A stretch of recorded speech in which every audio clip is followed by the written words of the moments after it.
All right, thank you, Vince. Well, as we said earlier, it kind of feels like Groundhog Day. It's just hot every day here. I know, we always like to say rinse and repeat around here. That's probably the best way to describe our weather over the past few days. You have to take an average of 4 showers a day just to get through a day here. Yes. Yes, it's the reality, that's for sure. We do have a heat advisory in effect right now. It started very early this morning at 8 a.m. It's going to continue through 7 p.m. So we're looking at, 12 plus hours of temperatures feeling like they're above 100 degrees. We are expecting the feel like temperatures to get up to about 107 to 113. The reason why we stress that feel like temperature, it's what your body is having to take on. On a typical hot day, you would sweat, it would evaporate, and your body would cool down. When it's very humid outside, it's hard to get that evaporative cooling, and you just stay very hot, and your health can really come forefront, especially with these high feel like temperatures. It sure is beautiful, though, as you take a live look towards Galveston, but if you're sitting on that beach, you are cooking.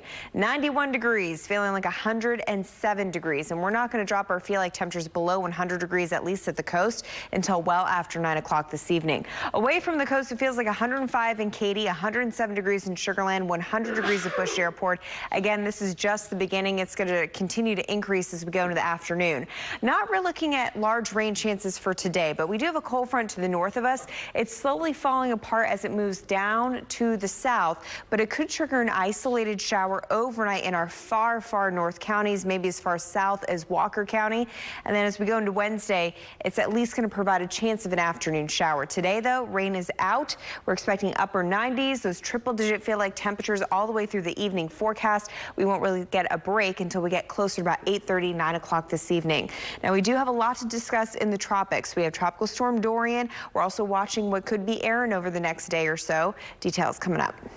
All right, thank you, Britta. And remember, you can track these temperatures anytime you would like. All you have to do is download Frank's free forecast weather app. Just search KPRC in your Apple or your Android app store.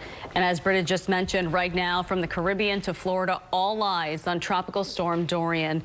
It's continuing to gain strength and expected to become a hurricane. And once again, Puerto Rico could be in the path. Puerto Rico under a state of emergency right now ahead of that storm's landfall and could feel the impacts of that storm starting as early as tomorrow. Now, this would be the first potential hit the island has taken since Maria, and that was almost 2 years ago.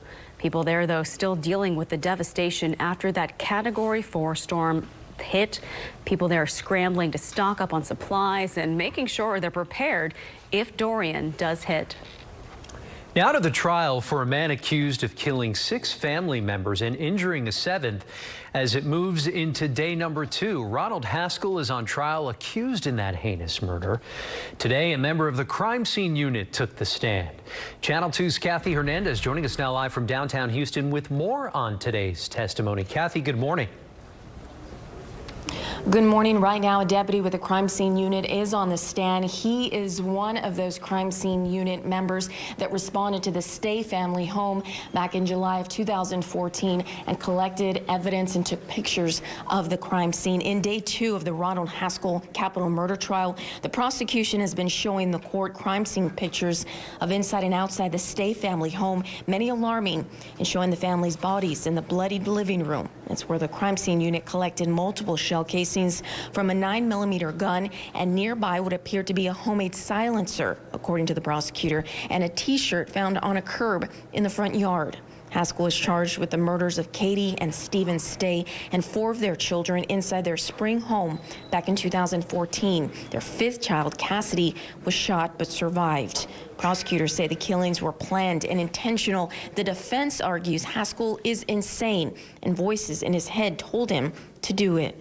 The lone survivor, Cassidy Stay, now 19 years old, could take the stand as early as today. Of course, we'll be inside the courtroom and keep you updated on air and online at click2houston.com. Reporting live in downtown Houston, Kathy Hernandez, KPRC, Channel 2 News.